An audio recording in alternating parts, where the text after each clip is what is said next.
kepada Allah, Bapa yang Maha Kuasa, Khalik langit dan bumi, dan kepada Yesus Kristus, anaknya yang tunggal, Tuhan kita, yang dikandung daripada Roh Kudus, lahir dari anak darah Maria, yang menderita sengsara di bawah pemerintahan Pontius Pilatus, disalibkan, mati dan dikuburkan, turun ke dalam kerajaan maut. Pada hari yang ketiga, bangkit pula dari antara orang mati, naik ke surga, duduk di sebelah kanan Allah, Bapa yang Maha Kuasa, dan akan datang dari sana untuk menghakimi orang yang hidup dan yang mati. Aku percaya kepada Roh Kudus, gereja yang kudus dan am, persekutuan orang kudus, pengampunan dosa, kebangkitan orang mati, dan hidup yang kekal. Amin.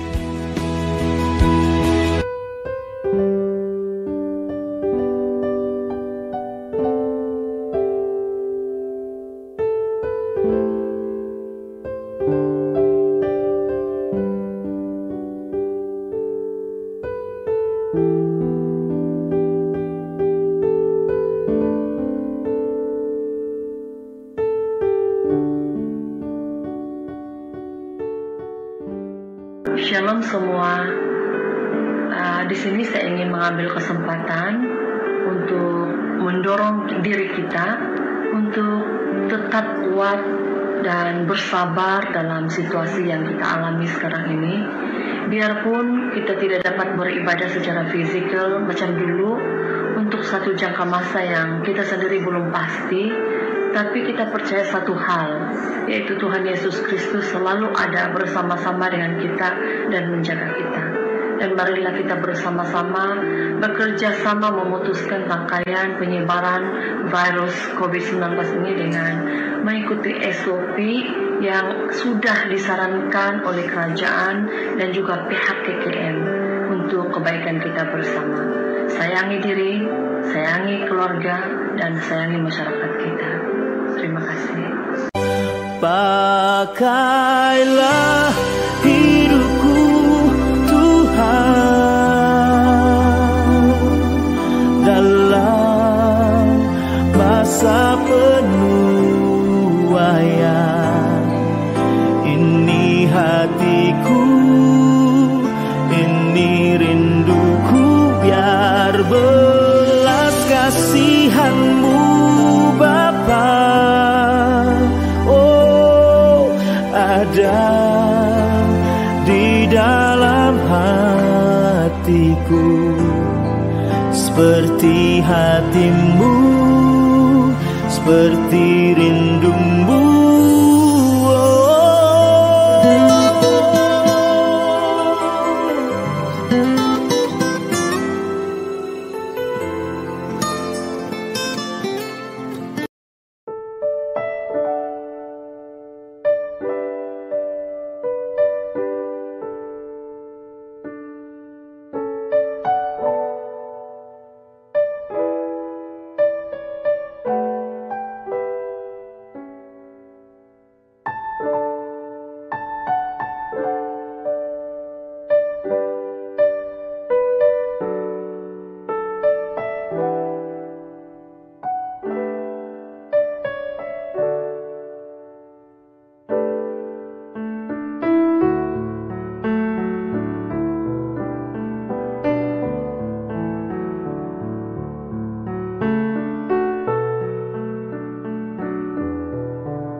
Shalom dan selamat pagi, saudara-saudaraku yang dikasihi dalam nama Tuhan Yesus. Sebelum kita masuk dalam doa pembukaan, mari kita mengangkat satu lagu pujian, Mengejar Hadir-Mu.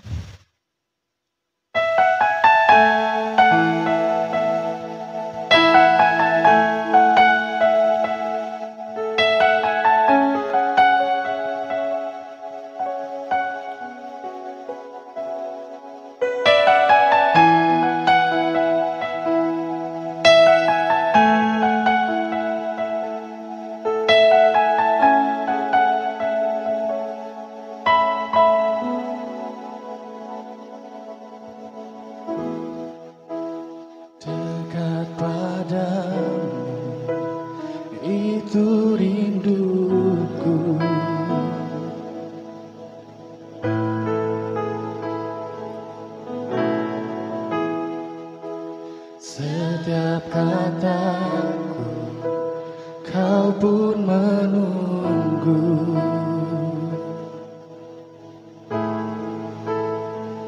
Tak kusangka ku temukan satu kasih yang abadi. Kini ku datang dan ku bawa hidupku,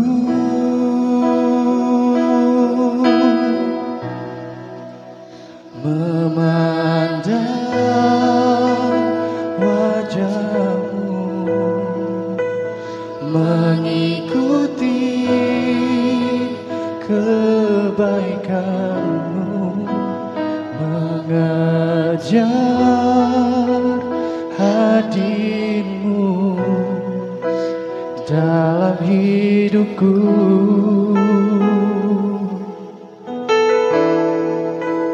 membawa sembahku, menyatakan kebesaranmu, mengejar hadirmu dalam hidupku. Sekali lagi kita naikkan pujian ini.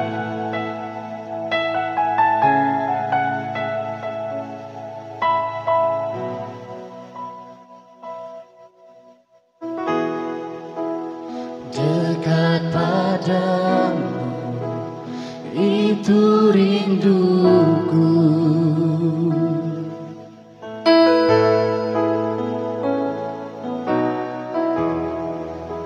Setiap kataku, kau pun menunggu.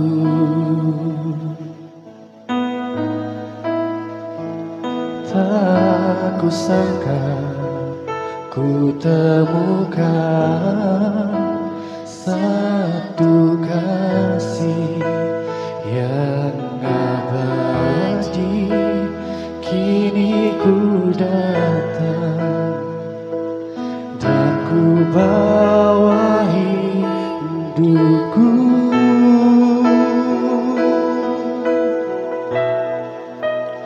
memandang wajahmu, mengikuti kebaikanmu, mengejar hadirmu dalam hidupku,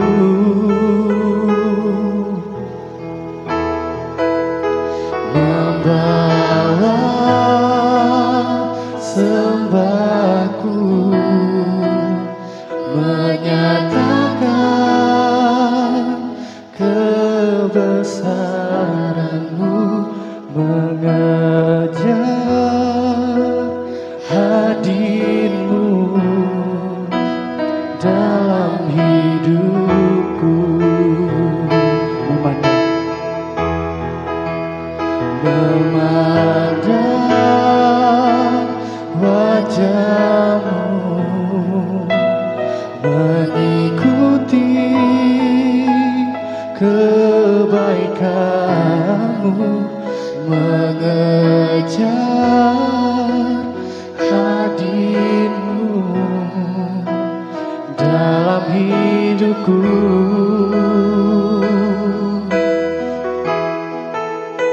membawa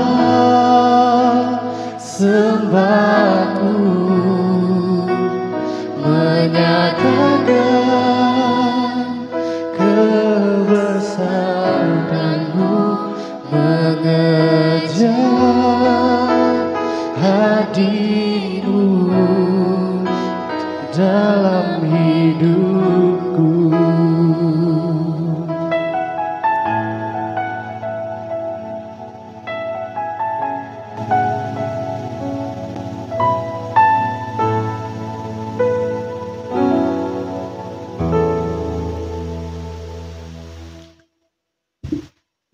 Mari kita berdoa. Bapa kami yang ada di syurga, yang kami sembah di dalam nama Tuhan Yesus, kami mengucap syukur untuk kesempatan yang Engkau berikan kepada kami. Kami dapat berkumpul bersama semuanya karena kebaikan dan anugerah Tuhan. Kami mohon Engkau menyertai ibadah kami dari awal hingga akhir ibadah kami. Dalam nama Allah Bapa, Anak, dan Roh Kudus, kami sudah berdoa. Amin.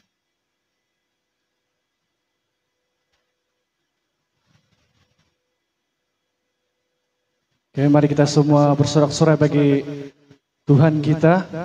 Katakan, hari ini kurasa bahagia.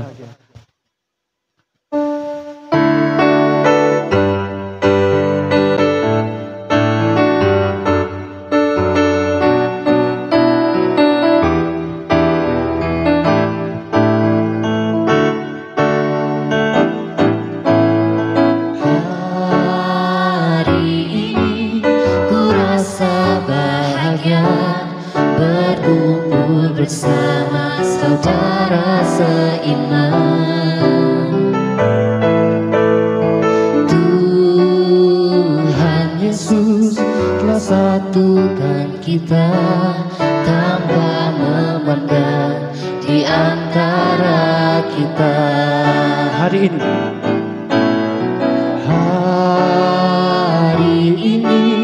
ku rasa bahagia berkumpul bersama saudara seiman. Tuhan Yesus telah satukan kita tanpa memandang di antara kita. Bergandengan tangan dalam kasih, dalam satu hati, berjalan dalam terang kasih Tuhan. Katakan, kau sahabatku dan kau saudaraku, tiada yang dapat memisahkan kita. Semua kau sahabatku dan kau saudaraku, tiada yang dapat memisahkan kita. hari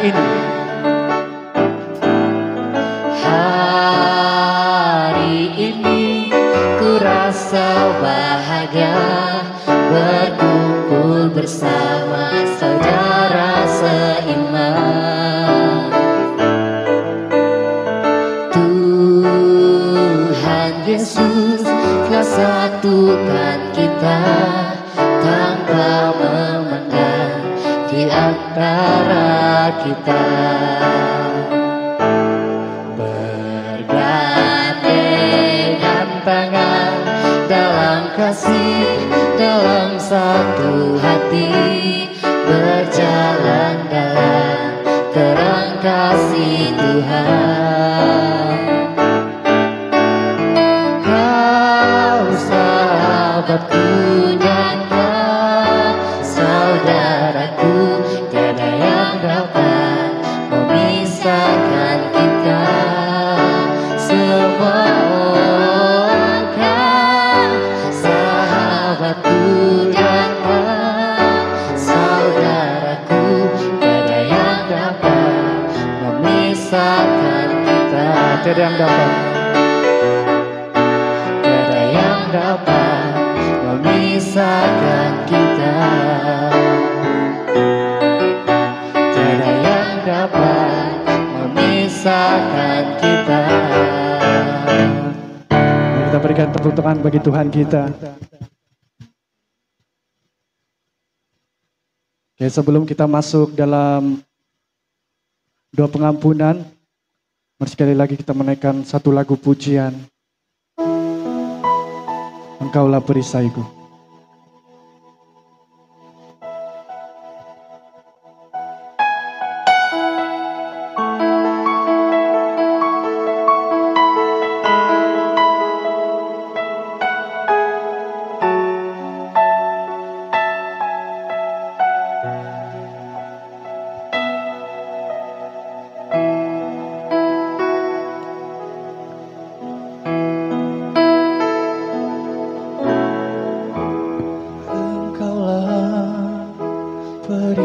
perisaiku saat badai hidup menerpaku. Firman-Mu di dalamku, tenangkan jiwaku.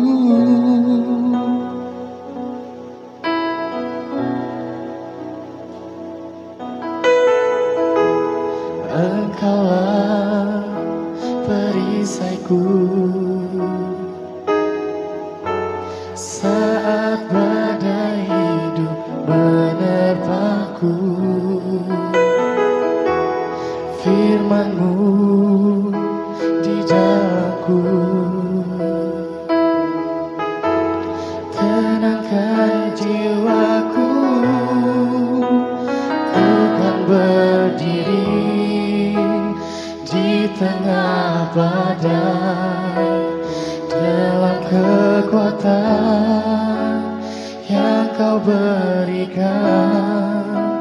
Sampai kapanpun ku kan bertahan, karena Yesus selalu menopang. Ku kan bertahan dalam tekanan dengan kekuatan yang Kau berikan. Sampai kapanpun tak tergoyahkan, karena Yesus selalu menopang hidupku.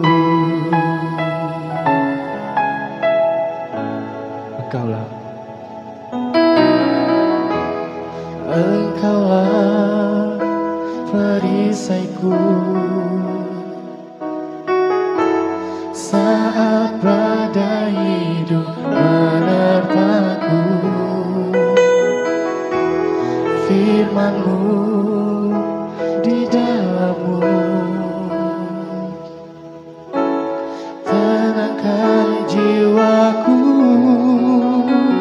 Ku kan berdiri di tengah badai dalam kekuatan yang Kau berikan. Sampai kapanpun ku kan bertahan, karena Yesus selalu menopang. Ku kan bertahan dalam tekanan dengan kekuatan yang Kau berikan. Sampai kapanpun tak tergoyahkan, karena Yesus selalu menopang hidupku.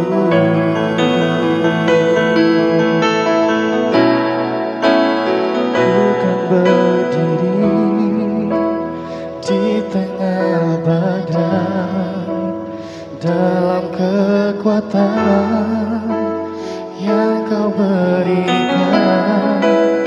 Sampai kapanpun ku kan bertahan, karena Yesus selalu menopang. Ku kan bertahan dalam tekanan dengan kekuatan yang Kau berikan.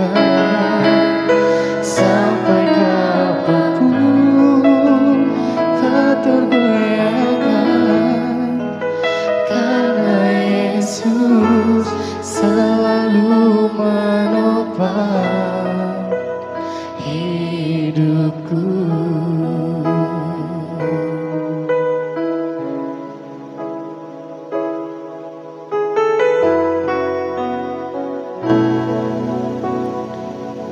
Kini kita masuk dalam doa pengampunan. Saya mempersilakan pendeta.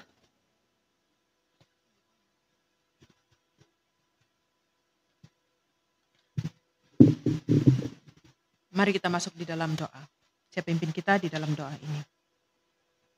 Bapa yang bertakhta dalam kerajaan surga, pada kesempatan hari ini kami datang ke hadirat-Mu untuk mengakui segala dosa dan pelanggaran yang telah kami perbuat, baik dalam pikiran, perkataan, maupun perbuatan, baik yang disengaja maupun yang tidak disengaja.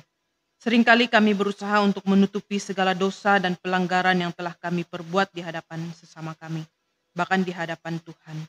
Kami tahu ya Tuhan, Engkau adalah Allah yang Maha Tahu. Bagaimanapun kami menutupi segala dosa dan pelanggaran yang telah kami perbuat, tidak akan ada yang tersembunyi bagimu. Engkau adalah Allah yang mengasihi kami, namun kami kerap kali tidak mengasihi-Mu, bahkan lari dari hadirat-Mu. Ketika Engkau memanggil kami justru tidak mendengar karena dosa yang telah perbuat menghalangi hadirat-Mu masuk di dalam kehidupan kami. Karena kesibukan yang kami lakukan, kami menjadi lupa bahwa ada penyertaan-Mu dalam kehidupan kami. Kami terlalu ego serta bebal. Kami selalu membenarkan apa yang sebenarnya jahat di hadapan-Mu Tuhan. Kami selalu merasa lebih benar dan lebih hebat dibandingkan orang lain. Kami iri hati dan prasangka buruk. Kami justru malah melukai hati orang lain ya Tuhan. Oleh sebab itu ya Bapa, kiranya Engkau sudi mengampuni segala dosa dan pelanggaran yang telah kami perbuat. Kami menyadari jika kami telah berbuat dosa di hadapan-Mu.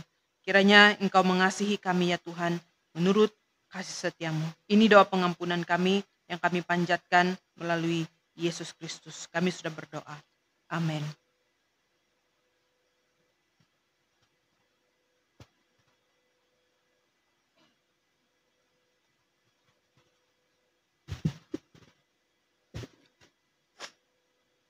Kini kita masuk dalam ruangan pembaca Alkitab. Mari kita sama-sama membuka Alkitab kita dalam Yakobus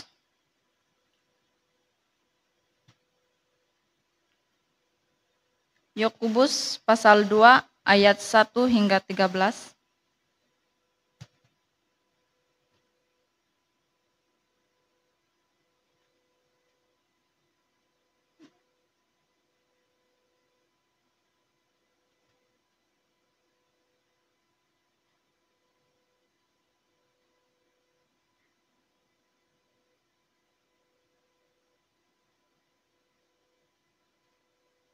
Saya ulang sekali lagi, Yakobus 2 ayat 1 hingga 13. Ayat yang pertama.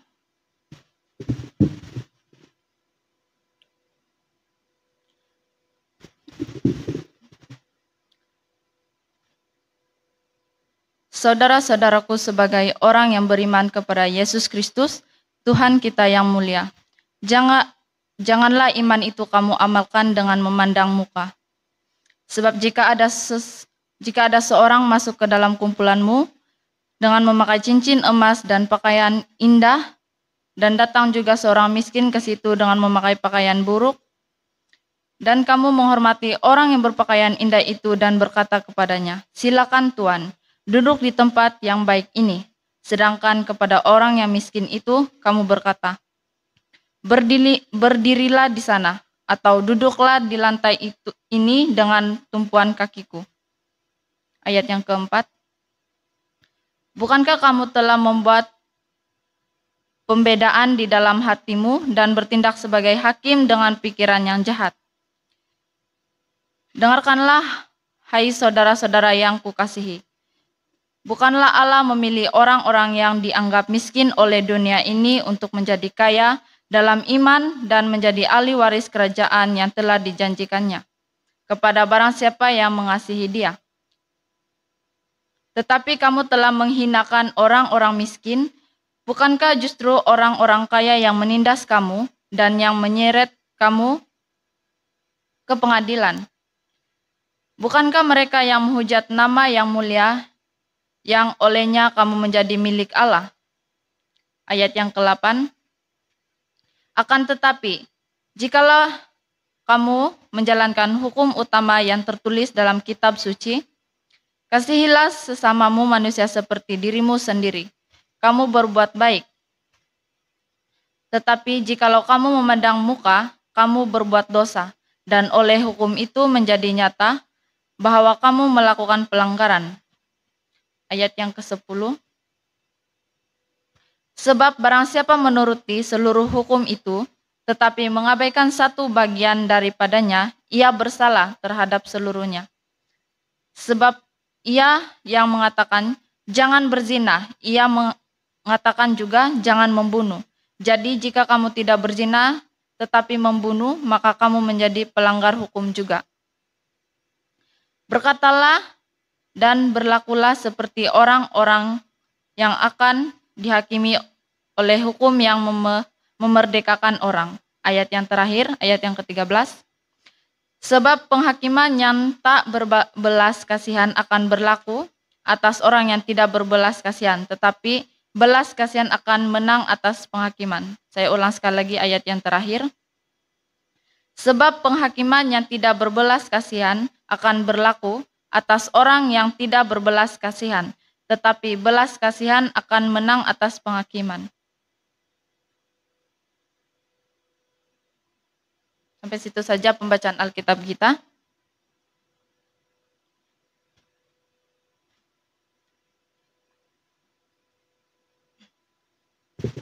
Kini kita masuk dalam pengakuan iman rasuli. Mari kita sama-sama melafazkan pengakuan iman rasuli. 2, 3. Aku percaya kepada Allah, Bapa yang Maha Kuasa, pencipta langit dan bumi, dan kepada Yesus Kristus, anaknya yang tunggal Tuhan kita, yang dikandung oleh Roh Kudus, lahir dari anak dari Maria, yang menderita sengsara di bawah pemerintahan Pontius Pilatus, disalibkan, mati dan dikuburkan, turun dalam kerajaan maut, pada hari yang ketiga, bangkit pula dari antara orang mati, naik ke surga, duduk di sebelah kanan Allah, Bapa yang Maha Kuasa, dan dari sana Dia akan datang untuk menghakimi orang yang hidup dan yang mati. Aku percaya kepada Roh Kudus, gereja yang kudus dan persekutuan orang kudus, pengampunan dosa, kebangkitan tubuh, dan hidup yang kekal. Amin.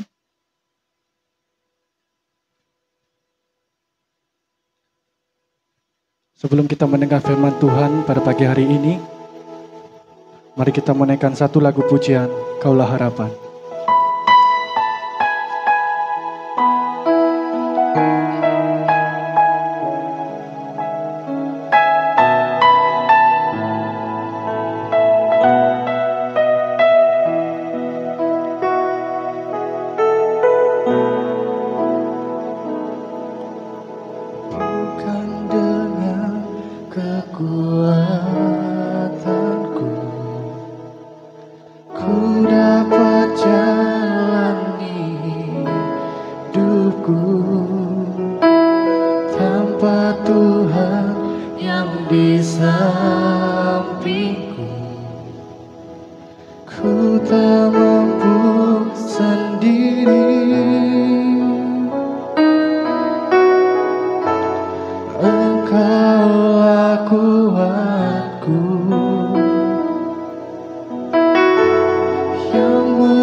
Tanpa Tuhan yang di sampingku, tak mampu sendiri. Engkaulah kuatku yang menopangku. Ku pandang wajah-Mu dan berseru, pertolonganku datang dari-Mu. Genggamlah tanganku, jangan lepaskan. Kaulah harapan dalam hidupku.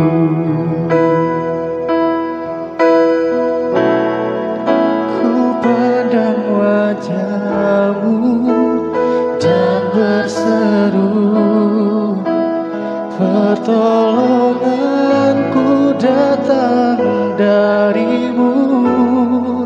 Peganglah tanganku, jangan lepaskan.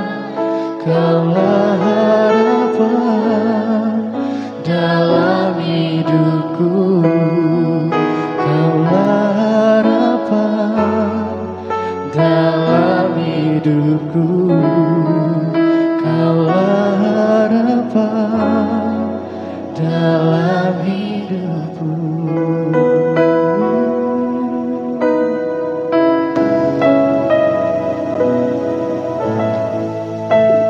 Masa ini untuk kita mendengar firman Tuhan, dipersilakan pendeta.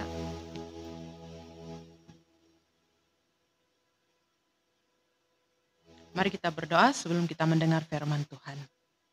Bapa di sorga, kami bersyukur untuk pagi hari ini. Tuhan memberikan kami kesempatan untuk sekali lagi dapat mendengar, bahkan menaikkan pujian kami di hadapan Tuhan pada pagi hari ini. Berkati saat kami mendengarkan kebenaran Tuhan, kami yakin Roh Kudus Tuhan menyertai kami. Kami serahkan saat pemberitaan firman-Mu diberitakan, dalam nama Tuhan Yesus kami berdoa dan mengucap syukur. Amin. Shalom dan selamat pagi semua. Jemaat Tuhan yang saya kasihi, yang berada di dalam talian, kiranya Tuhan terus menguatkan kita dalam menghadapi cabaran COVID ini. Tetapi apapun, iman kita terus kuat dan kita terus mendekat kepada Tuhan, karena hanya Dia yang terus memberikan kita kekuatan dan semangat baru untuk menjalani hari-hari kita ini. Firman Tuhan pada pagi hari ini saya ambil dalam Yakobus pasal yang kedua ayat 1 hingga ayat yang ke-13. Saya tidak baca ulang. Di sini firman Tuhan mengajak kita ataupun membawa kita untuk melihat jangan memandang muka. Dan saya mengangkat daripada tema ini dari ayat pertama hingga ayat yang ketiga, kasih mengatasi perbezaan. Sekali lagi saya mengangkat tema daripada teks ini, Yakobus pasal 2 ayat 1 hingga yang ke-13, kasih mengatasi perbezaan. Nah, membezakan orang berdasarkan darjat adalah dosa. Ini firman Tuhan yang berkata. Orang yang terpelajar, orang yang terhormat, dan orang yang terkenal sentiasa mendapatkan perhatian dan kehormatan lebih dibandingkan orang-orang yang tidak memiliki kesempatan demikian. Sikap membezakan ini sering juga dijumpai di dalam lingkungan gereja yang lebih memberikan kesempatan dan penghormatan bagi yang kaya, dan sebaliknya meremehkan dan juga membatasi bahkan menghalangi yang tidak kaya untuk mengekspresikan dirinya. Nah, bagaimana kita meresponi hal ini di dalam gereja kita? Jangan dulu cakap di luar. Di gereja juga sudah masuk. Nah, melalui bahagian ini Yakobus memperingatkan kepada penerima surat dan kita semua untuk tidak menilai orang berdasarkan penampilan fisik dan juga darjat sosial. Nah, sikap ini jelas bertentangan dengan pernyataan bahwa Allah tidak membezakan siapapun karena Dia melihat hati dan bukan penampilan lahiriah. Di samping itu, sikap ini juga berarti bahwa kita sedang menempatkan diri lebih tinggi dan menduduki posisi hakim yang tidak adil bagi sesama kita. Ayat yang keempat dia katakan, Bukankah kamu telah membuat perbedaan di dalam hatimu dan bertindak sebagai hakim dengan pikiran yang jahat, serta melanggar hukum kasih? Ini yang dikatakan oleh firman Allah. Sikap yang membezakan ini melanggar hukum kasih. Ayat 9 dikatakan sana, tetapi jikalau kamu memandang muka, kamu berbuat dosa. Dan oleh hukum itu menjadi nyata bahwa kamu melakukan pelanggaran.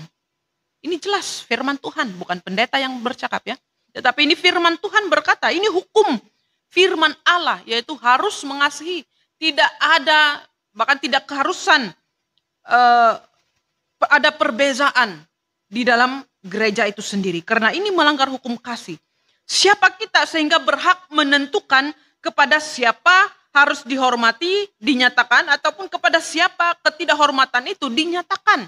Ayat yang kedua berkata, saudara-saudaraku sebagai orang yang beriman kepada Yesus Kristus, Tuhan kita yang mulia, janganlah iman itu kamu amalkan dengan memandang muka. Sebab ayat yang kedua, jika ada seorang masuk ke dalam kumpulanmu dan memakai cincin emas dan pakaian indah, dan datang juga orang miskin ke situ dengan memakai pakaian buruk. Nah, tidak ditentukan siapa kita sehingga berhak menentukan siapa harus kita hormat.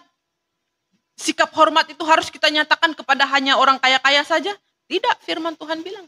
Dan dilanjutkan lagi, dia bilang, kepada siapa ketidakhormatan dinyatakan?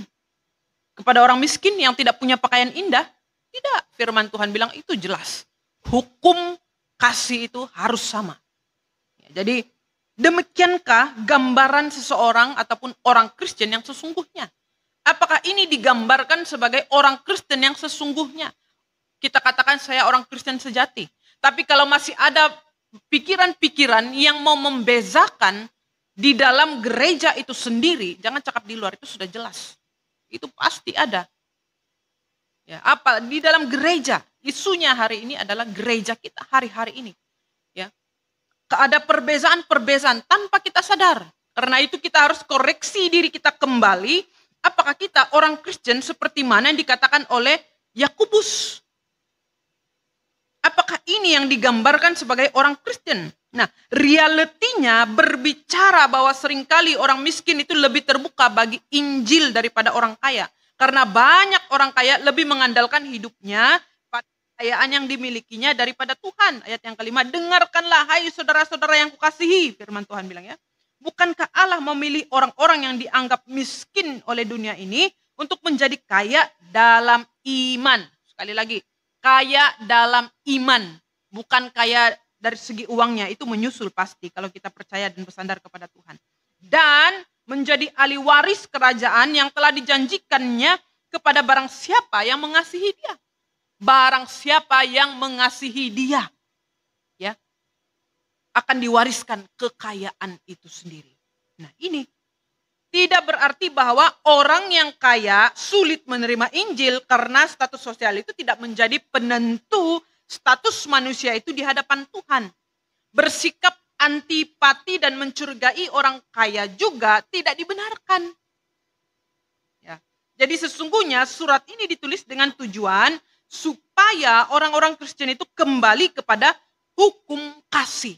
Sehingga memiliki sikap yang benar terhadap semua orang.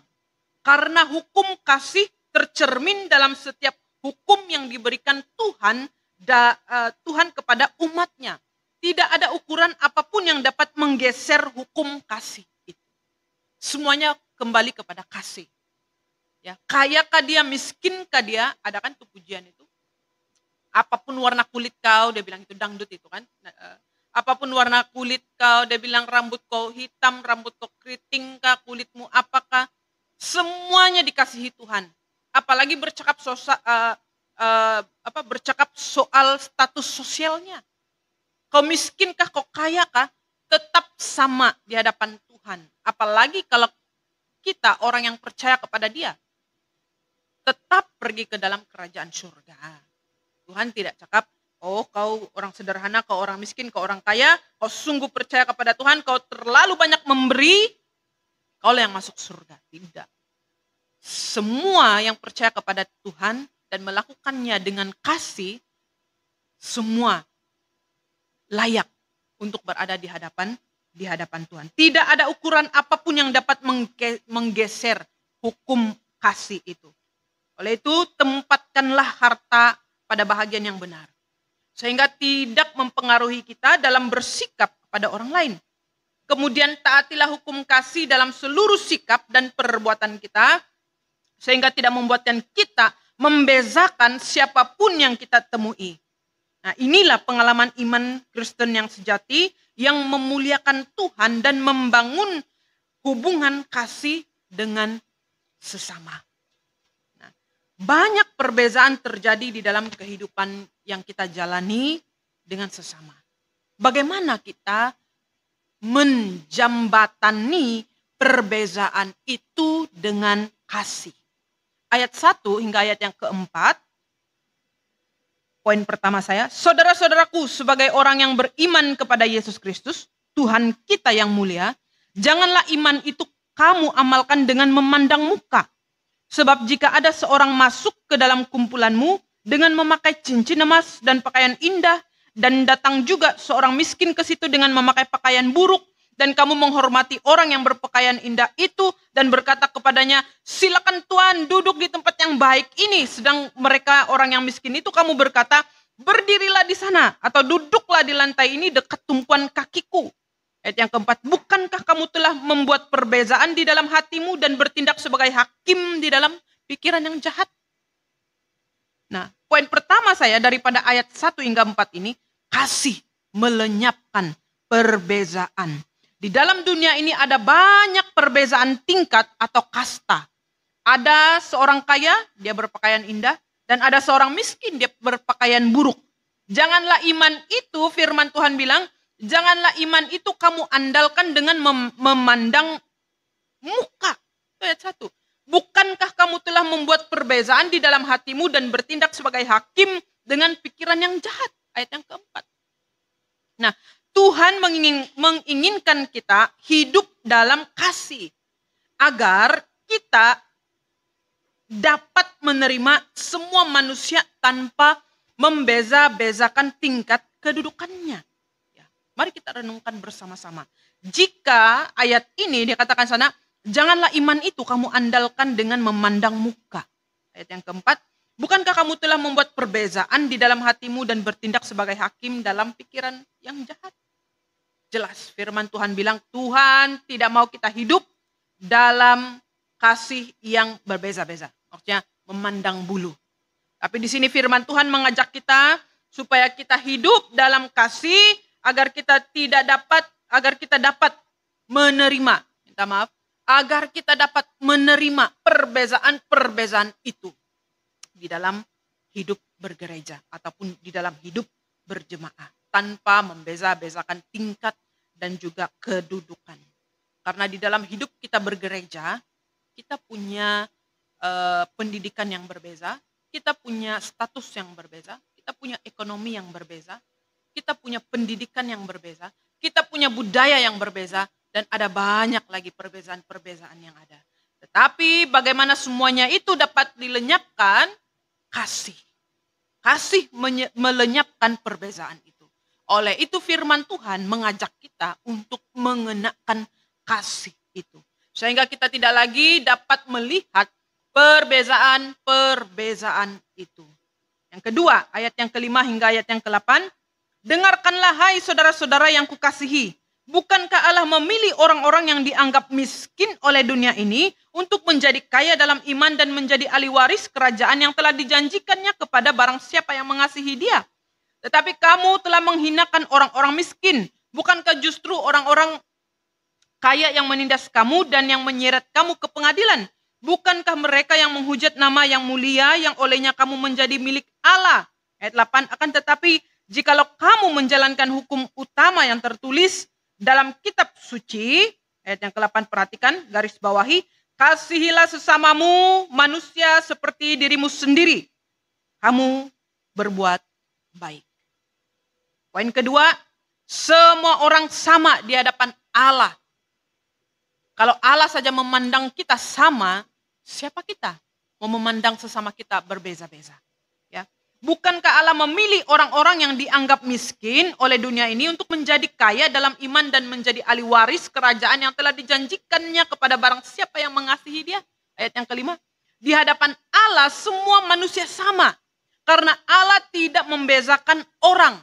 Semua orang sama. Baik orang kaya, orang miskin, orang terpelajar, orang tidak terpelajar. Semua sama di hadapan Tuhan. Setiap orang yang ada di dalam Kristus harus memandang setiap orang itu seperti Tuhan memandang sesama. Sebab itu, mari kita bertobat. Jika kita memiliki hati, seperti mana dikatakan oleh firman Allah tadi. Kalau kita menggunakan iman kita itu dengan memandang perbezaan-perbezaan terhadap sesama kita.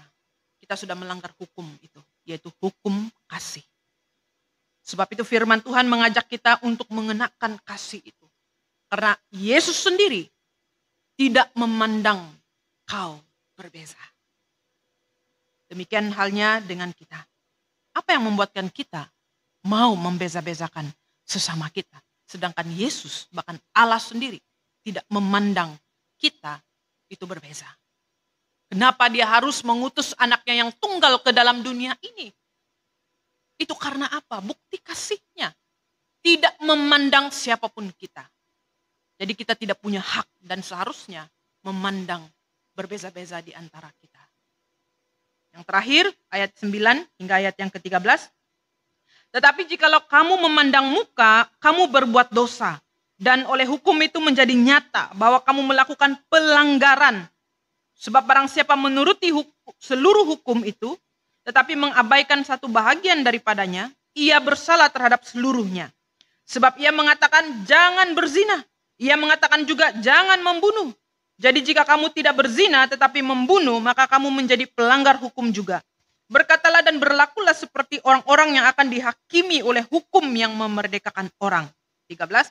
Sebab penghakiman yang tak terbatas, berbelas kasihan akan berlaku atas orang yang tidak berbelas kasihan. Tetapi belas kasihan akan menang atas penghakiman. Ayat 13 berkata, saya ulangi, sebab penghakiman yang tak berbalas kasihan akan berlaku atas orang yang tidak berbelas kasihan. Tetapi belas kasihan akan menang atas penghakiman. Saya ulangi, garis bawahi, sebab penghakiman yang tak berbelas kasihan akan berlaku atas orang yang tidak berbelas kasihan. Tetapi belas kasihan akan menang atas penghakiman. Seseorang yang tidak berbelas kasihan akan mendatangkan ketidakadilan dan akan membawa kesan kepada penghakiman itu. Tetapi belas kasihan akan menang atas penghakiman. Boleh mengerti kan? Maksudnya seseorang yang mempunyai belas kasihan, maka dia akan mengampuni orang lain dan membereskan semua akar kepahitan yang ada dalam batinnya. Ini dia. Belas kasihan itu akan melenyapkan akar kepedihan di dalam hati. Ini kuncinya bagi kita, orang-orang yang mungkin tersakiti ataupun mungkin orang yang menghakimi orang lain. Ya. Firman Tuhan mengajak kita, marilah kita punya hati yang berbelas kasihan. Mungkin kita disakiti, mungkin kita mau saja membelas dendam. Kalau boleh dia harus merasakan apa yang harus saya rasakan. Apa yang dia sudah perbuat dulu, kau harus rasa. Tapi di akhirnya firman Tuhan bilang, terjadinya kejahatan, bukan lagi pemulihan, tetapi kehancuran yang terjadi. Sebab itu dalam penghakiman perlu ada belas kasihan. Ingat, anugerah Tuhan kepada kita di atas kayu salib. Kita melakukan dosa itu. Karena kita melakukan dosa itu, maka kasih turun ke dunia ini. Kalau Yesus tidak punya kasih, kalau Allah kita tidak punya kasih, tidak akan kita diselamatkan melalui darahnya yang suci di atas kayu salib. Jadi kalau Yesus saja memberi teladan yang baik dan sempurna bagi kita, kenapa kita tidak mampu melakukan perkara yang sama? Ingat, mungkin kita pernah disakiti. Tapi mari kita bertobat daripada perbuatan-perbuatan kita. Ya, jangan terlalu mementingkan diri sendiri. Hanya bilang perasaanku saja yang harus kau mengerti. Tapi perasaan orang kita tidak mengerti dosa kita. Ini firman Tuhan katakan, bukan pendeta ya. Sebab itu saya akhiri firman Tuhan ini sekali lagi. Sebab penghakiman yang tak berbelas kasihan akan berlaku atas orang yang tidak berbelas kasihan. Tetapi belas kasihan akan menang. Sekali lagi, karena ada belas kasihanlah kemenangan terjadi atas penghakiman itu. Oleh itu, marilah kita merancang mulai saat ini untuk meningkatkan belas kasih kita kepada orang lain. Maka kita akan menjadi orang yang dapat mengasihi siapa saja tanpa membeza-bezakan orang. Marilah kita mau diperbaharui kehidupan kita dengan memperbaharui sikap hidup kita dengan orang lain. Ini jelas. Hukumnya adalah kasih. Untuk menyelesaikan akar kepahitan yang ada di dalam batin kita itu adalah kasih. Tidak ada yang lain. Kasih. Kita harus melaluinya. Karena itu hari ini kita diselamatkan melalui Yesus Kristus di atas kayu salib. Jadi marilah kita sebagai anak-anak Tuhan yang saya kasihi di dalam Dia. Janganlah kita memandang perbezaan di dalam kita hidup bergereja. Jangan sekali-kali kita memandang perbezaan, status sosial dan sebagainya. Karena itu hanya menghancurkan pertumbuhan iman kita di dalam gereja ini. Oleh itu firman Tuhan sekali lagi sebelum saya tutup, marilah kita mengatasi perbezaan-perbezaan itu dengan kasih. Ketika ada kasih, apapun yang terjadi, kita dapat menerima di antara satu sama yang lain. Karena kasih itu menutup segala dosa. Demikian kasih Bapa kita di surga, kasih menutup segala dosa. Oleh itu kita tidak lagi mati di dalam dosa kita sendiri. Mari kita berdoa. Bapa di surga, terima kasih buat firman-Mu. Menguatkan kami kiranya, memberikan kami penghiburan. Untuk kami dapat menjalani kehidupan kami sebagai anak-anak Tuhan di dalam bergereja. Ampuni kami Bapa, mungkin selama ini tanpa kami sadari ataupun sengaja. Kami membeza-bezakan orang yang ada di dalam gereja di mana kami layani. Mungkin kami memandang status mereka. Tuhan ampunilah kami. Mungkin kami hidup berpuak-puak. Ampunilah kami Tuhan. Mungkin karena itulah pelayanan kami terhambat, terhalang untuk terus maju dan berkembang. Bapa, ampunilah kami jika kami memiliki hati seperti ini. Mulai saat ini Tuhan, kami mau bertobat daripada perbuatan-perbuatan kami. Mungkin kami pernah disakiti, mungkin kami pernah menyakiti yang tanpa kami sadar dan sengaja. Tuhan, ampunilah kami. Biarlah melalui firman ini kembali kami dikuatkan. Kembali kami mau menjadi anak-anak Tuhan yang diteguhkan iman percaya kami. Mulai saat ini Tuhan, kami mau memperbaharui sikap hati kami agar kami tidak memandang perbezaan di antara satu sama yang lain. Karena Engkau sudah menciptakan kami sedemikian rupa, Kau punya rancangan tersendiri di dalam hidup kami untuk saling melengkapi di dalam setiap kelebihan kehebatan karunia-karunia yang ada untuk dapat membangun pelayanan kami bersama di gereja kami. Tuhan berkatilah kami semua. Dalam nama Yesus kami sambut firman-Mu dengan ucapan syukur. Amin. Terima kasih untuk jemaat Tuhan yang sudah mengambil perhatian di rumah. Kiranya kita dikuatkan. Saya kembalikan kepada pemimpin.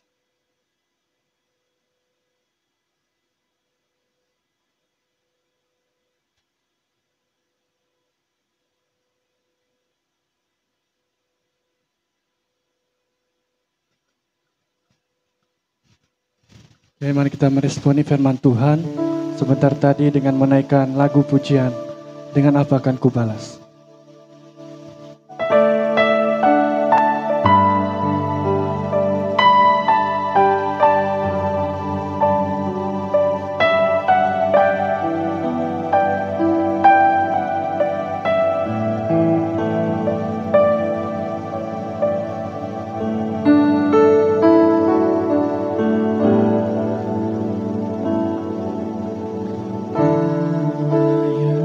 Setia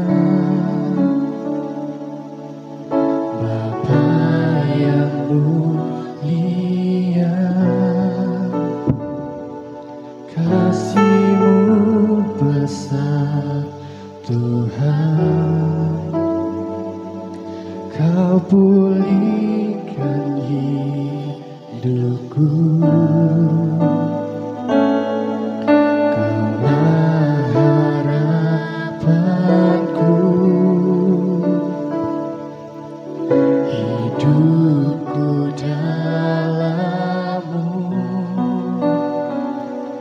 Terima kasih Tuhan, Kau selamatkan hidupku. Dengan apa kan ku balas segala kebaikan-Mu? Segenap hatiku menyembah-Mu Yesus. Ku bersyukur padamu selamanya.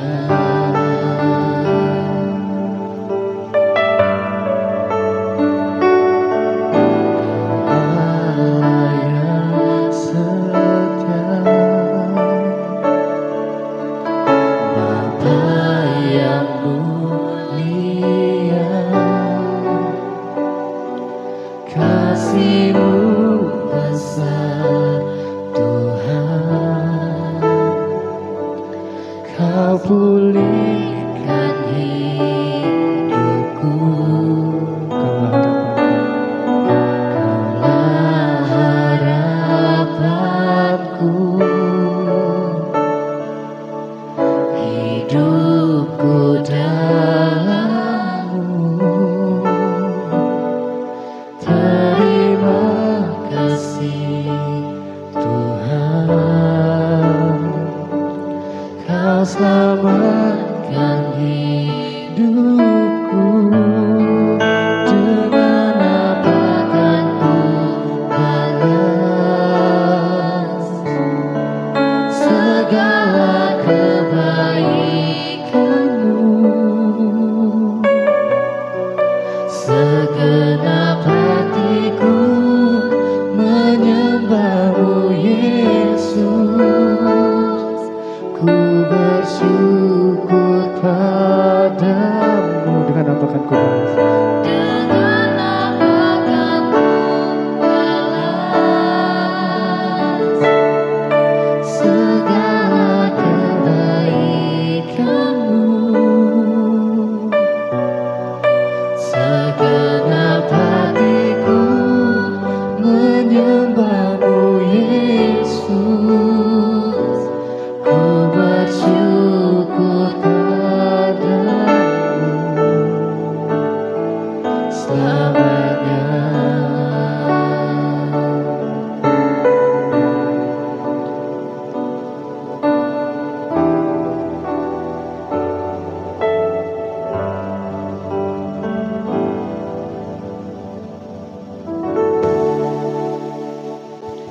Kini kita masuk dalam ruangan doa syafaat. Sekali lagi saya mempersilakan pendeta untuk bawa kita dalam doa syafaat.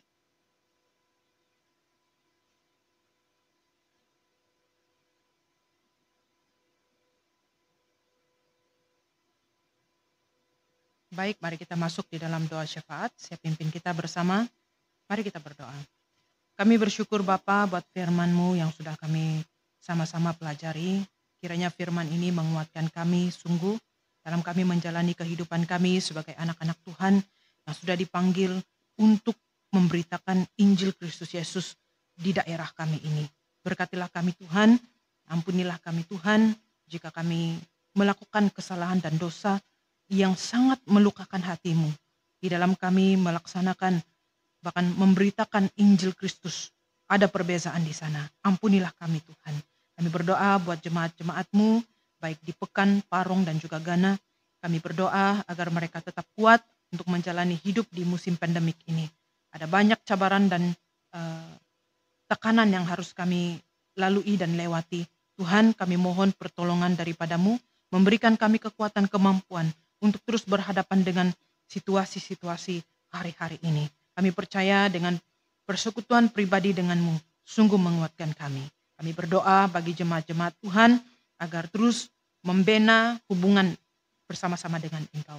Kami juga berdoa untuk mereka yang sakit dan terjangkit dengan COVID ini.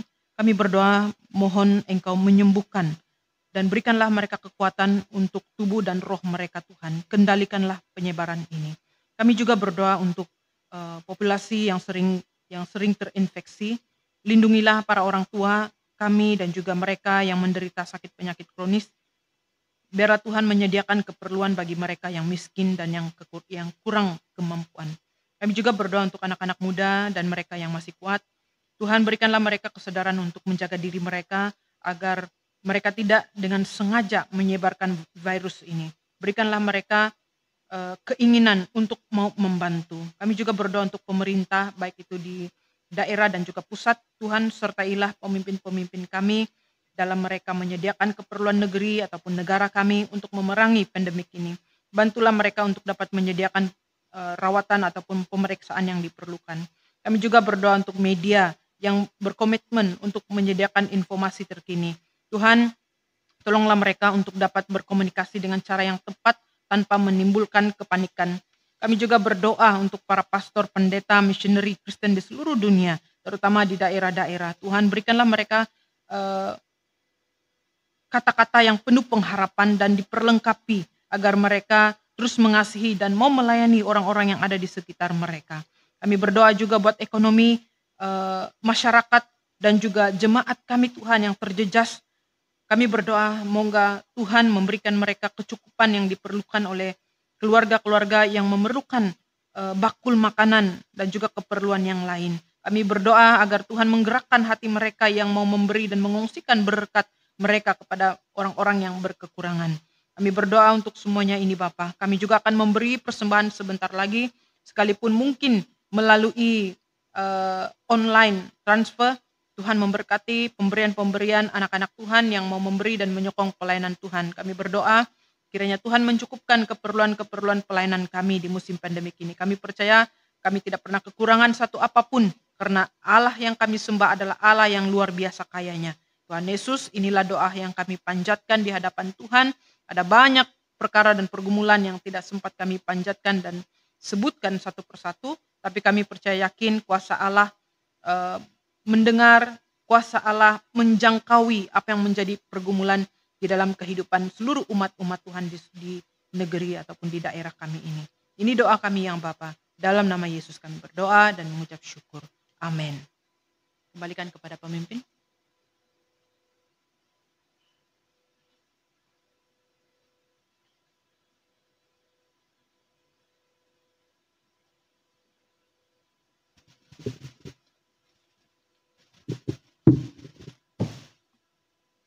Kini kita masuk dalam ruangan pengumuman. Bagi uang persembahan, bolehlah diberi kepada bendahari jemaat masing-masing atau transfer ke account bank gereja masing-masing.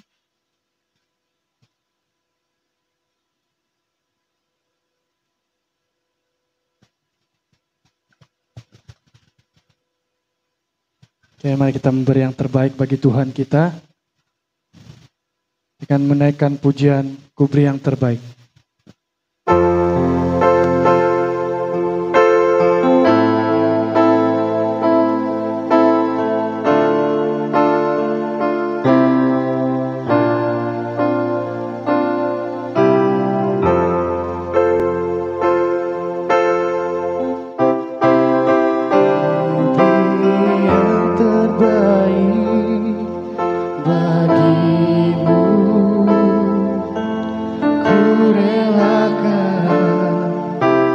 Segala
bagi doa syukur, doa Bapa dan doa penutup, saya persilakan sekali lagi pendeta untuk membawa kita dalam doa.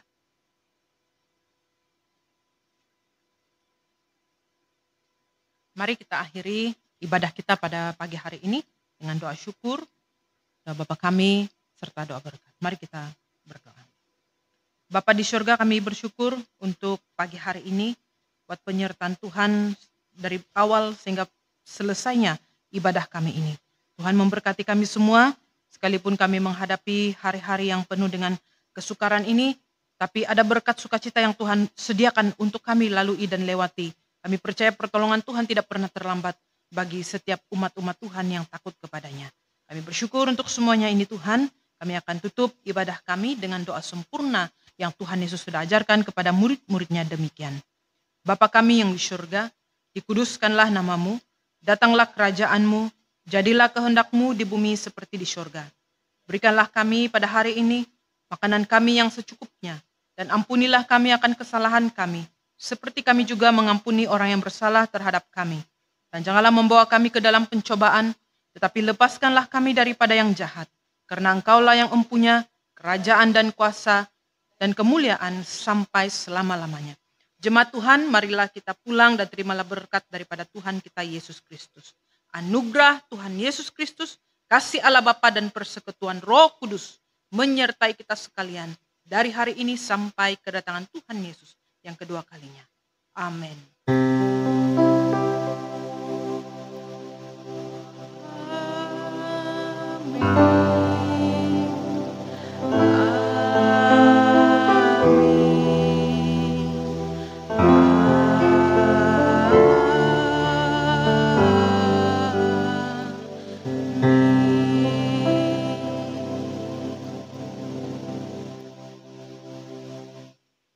Ibadah kita selesai, Tuhan memberkati jemaat-jemaat Tuhan yang ada di rumah.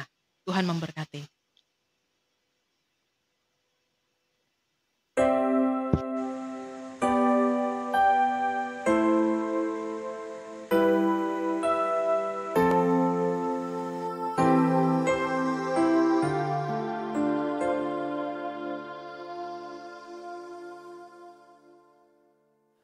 Hidup ini adalah anugerah.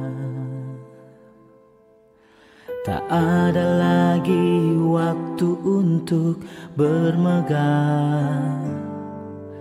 Kita dipilih sebagai penyembah, hati yang berserah sebagai hamba Allah.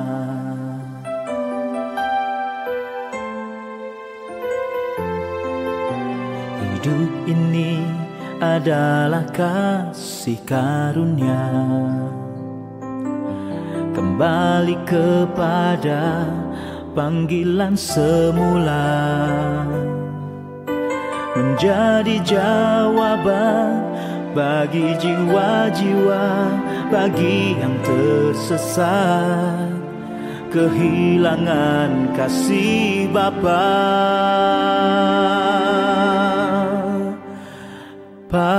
Pakailah hidupku Tuhan dalam masa penuaian. Ini hatiku, ini rinduku, biar belas kasihan-Mu Bapa ada di dalam hatiku, seperti hati-Mu, seperti rindu.